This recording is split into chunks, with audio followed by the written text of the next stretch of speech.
What's up, guys? It's March 18th, and I'm probably not going to worry about an intro and fancy music in this one because ain't nobody got time for that. I'm just going to film this and upload it to YouTube. But I want to discuss this really weird-ass news story that came out yesterday and how it may relate to certain significant dates that are upcoming. Which is why it's time sensitive. I'm not going to worry about the editing. But I want to discuss this weird Secret Service briefcase stolen laptop news story first. And I saw it yesterday, St. Patrick's Day. It blew up around like 2 p.m. my time, and I saw it pretty quick. It blew up on all kinds of mainstream channels. It was on USA Today, even BBC, which is kind of weird to me, overseas. I saw it on CNN. I'm going to read some excerpts from the CNN story of this because it's just really weird. It really set things the wrong way in my brain.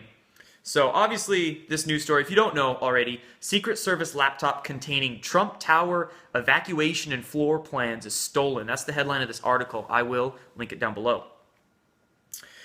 And it basically says a laptop with a bunch of sensitive information was stolen from an agent's car in Brooklyn.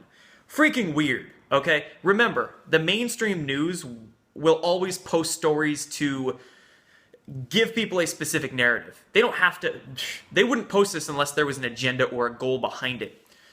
And in this article, they're basically saying nothing classified was stolen, but, Trump Tower plans and evacuation plans. It's really, really weird.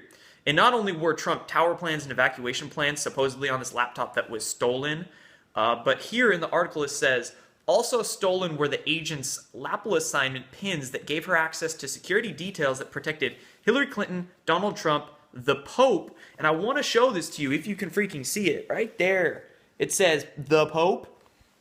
It's not capitalized, which really weird. Right? You gotta have a keen eye to see these things. The Pope, not capitalized, in the United Nations General Assembly. I actually looked up. There's a lot of meetings going on at the New York UN station this month, so that's a really interesting one. So really weird article came out, and I also saw this comment I'm going to read to you on a Reddit board. It's basically said all government-issued laptops are set up to remote into. Most of the ones used internationally in war zones don't even have anything on them. They remote into U.S. servers to do their work in case they're either stolen or taken off a dead body. Our government isn't retarded, and the media is spinning this to make Trump look bad, obviously. The second that thing was discovered stolen, all the data was swiped. This could be a guise to launch a terrorist attack on Trump Tower in the near future. So, there we go. Remember this event and the bullshit the mainstream media pushes for it. That was an interesting comment that I found. I kind of waited on this story. I was going to report on it yesterday, but I wanted to see what else I could find, and that was really interesting. Because obviously, our government really is not that dumb. And a laptop was stolen, the backpack was recovered, but the laptop was still missing. Bullshit. This is basically a call out or a predictive programming to a false flag they probably want to play. And it's very interesting. They noted Hillary Clinton, Donald Trump, the Pope, and the United Nations in there because those might be the either the fall people. Hillary Clinton is probably going to be the fall girl for the shadow government or the deep state, and maybe the Pope is. Who knows? But then Donald Trump's name was in there. And given that these were evacuation and floor plans for the Trump Tower, it's probably them saying, we're going to blow the trumpets of revelations, aka blow Trump Tower. Pretty obvious. And now I want to move into the interesting dates and why this is probably a false flag announcement. So it's up to us to sniff it out, which I've seen some people realize it's probably a false flag already, but I want to expound on this a little bit and discuss the dates that are coming up, because today is March 18th. Tomorrow is March 19th. March 19th is associated with the 40-day season of sacrifice. There's a blog article from the Stillness in the Storm blog I'll also link down below, along with that CNN article.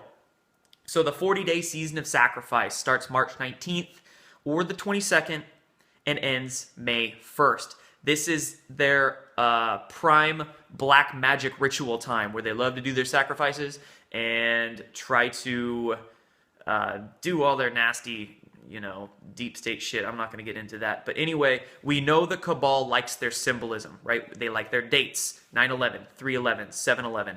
They like to And they use these dates for specific, it's called black magic rituals, their type of using natural laws in their favor. So we also have this season of sacrifice starting tomorrow, but also on 3/22 we have coming up, March 22nd. That's another one of the Cabal's favorite dates. Remember the Brussels attack? That occurred on March 22nd, just a few years ago. So this is why it's a time-sensitive video. I want to get out there. Obviously, this weird-ass Secret Service story is probably a false flag announcement that they're giving us. Remember, they have to tell us their plans. This is the free will in action that they have to use. So it's up to us to sniff those plans out. And that's what they're saying. They probably want to pull a false flag, and they probably want to try and pull it. If they were going to, it would definitely be tomorrow, or what is 3/22, next Wednesday. So let's keep our keen eyes open and have no fear and make sure nothing bad happens. So let's all pray nothing bad happens and good things can start coming our way. So take care, guys. I'll throw this up in a sec.